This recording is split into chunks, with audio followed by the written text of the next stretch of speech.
Halo, assalamualaikum. Di video kali ini gue akan ngebahas dan ngebagiin tips agar burayak bisa cepat gede dan panen. Karena banyak diantara AA semua yang nge-DM atau nge-WA, kok burayaknya baru umur 1 bulan, masih kecil banget ya. Bahkan ada yang 1,5 bulan itu masih kecil. Istilahnya itu kecentet kalau di sini ya.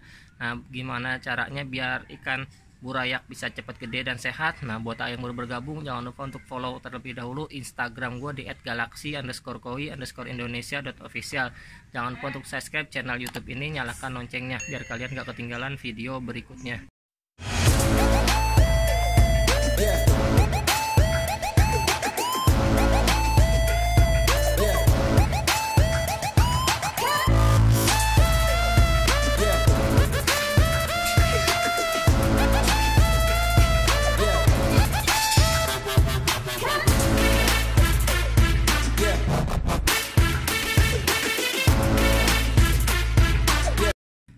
Nah, untuk burayak biar cepet besar dan tidak lama gedenya atau kecentet istilah katanya, di sini gua akan ngebagiin tips gimana biar cepet besar dan rata size-nya. Jadi buat AA, misalnya ikannya kecil atau lama pertumbuhannya, itu dipengaruhi oleh kepadatan, bisa dibilang ya. Kenapa? Karena itu yang paling berpengaruh. Yang kedua itu pakan. Jadi yang paling berpengaruh itu kalau di sini padat, yang kedua pakan. Nah, di sini gua akan bahas sedikit terlebih dahulu. Di sini ada jarak dari kiri ke kanan itu 5 ember. Nah, dalam 10 ember ini 1, 2 baris kedua ini ikan umur 3 minggu. Nah, 1, 2 umur 2 minggu, 1 ke sini umur 1 minggu. Jadi di sini sistemnya itu 1 minggu ngebreed, 1 minggu ngebreed. Jadi ketahuan umur ikan itu size-nya berapa. Nah, untuk di sini misalnya ikan biar cepat gede, salah satunya jangan main padat atau enggak istilah kata tebar padat. Kalau misalnya ikan cupang sendiri, kalau dia semakin sedikit semakin cepat ya, tapi pakan harus tetap dijaga agar kondisi ikan bisa lebih cepat besar lagi. Nah, ini ikan umur 3 minggu, dia bisa kelihatan ya gedenya rata, jadi dia nggak ada yang kecentet. Kalau misalnya dia kecentet, nanti istilah katanya di palanya gede, di badannya kecil. Istilah kata itu zaman sekarang itu gizi buruk. Nah, di ikan sendiri istilahnya kecentet. Nah, ini satu baskom yang ini satu ember ini dipecah menjadi 2 karena dia kepadatan. Nah, bisa dilihat lagi tuh, ini burayaknya juga sama rata ya, jadi nggak ada yang kecentet. Ini umur 3 minggu.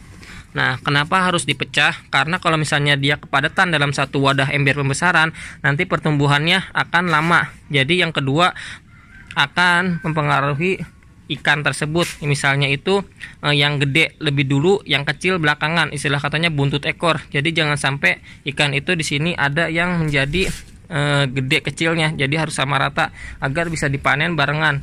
Nah, untuk menjaga kondisi ikan biar sehat, di sini yang paling berpengaruh itu pakan dan juga ketapang.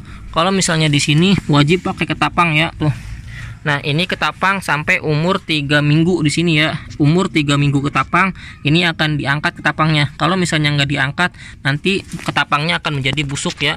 Nah, itu bisa menjadi amoniak buat ikan cupang sendiri. Nah, kebetulan ini ketapangnya baru umur semingguan di sini ya, karena ini baru dipindah ke sini. Nah, untuk ngebreed ikan cupang sendiri biar hasilnya itu sama rata atau enggak ada yang kecentet atau enggak yang apa, harus dilihat. Kalau misalnya dari baskom itu kepadatan, jadi nggak apa-apa. Dalam pembesaran misalnya umur 4 hari dituang ke ember ini nggak jadi masalah. Misalnya 4 hari burayak dilihat banyak, perkiraan itu pasti bisa lebih dari 300 sampai 500 ekor. Nah, nggak apa-apa ditaruh di ember seperti ini dalam masa 2 minggu ya.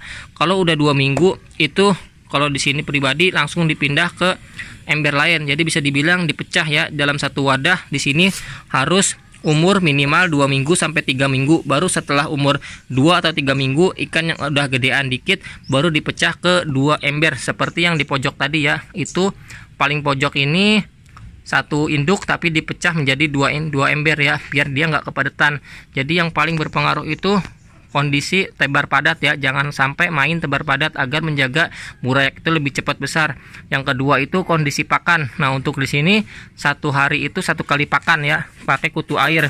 Kenapa? Kalau misalnya dia sendiri ada yang pakai 2 kali sehari itu lebih bagus, tapi kalau di sini pagi 1 kali doang, tapi burayak kutirnya dibanyakin ya. Nah kebetulan kutir sendiri di sini pun stoknya ada terus, jadi dia nggak akan putus. Nah itu masih banyak kutirnya di bawah, geremet-geremet. Jadi di sini kutir insya Allah nggak akan putus ya. Jadi paling berpengaruh itu kondisi tebar padat, yang kedua kutu air. Jangan sampai main tebar padat untuk menjaga kondisi ikan agar cepat gede. Kalau udah umur 1 bulan di sini, nanti pindah ke pembesaran yang di luar sini. Jadi biar dia kena sinar matahari, dan yang kedua kena air hujan biar dia lebih cepat gede lagi. Nah nanti setelah umur 1 bulan ini dibolongin nih, seperti ini dibolongin. Jadi di luar pun dia nggak akan limpas ya, atau nggak akan keluar airnya, karena dia otomatis ya keluar kalau misalnya dia udah full. Tapi ikan nggak akan keluar lolos karena size nya udah agak gedean umur 1 bulan. Nah buat AA misalnya ikannya kecentet, silahkan dicoba cara ini, semoga bermanfaat.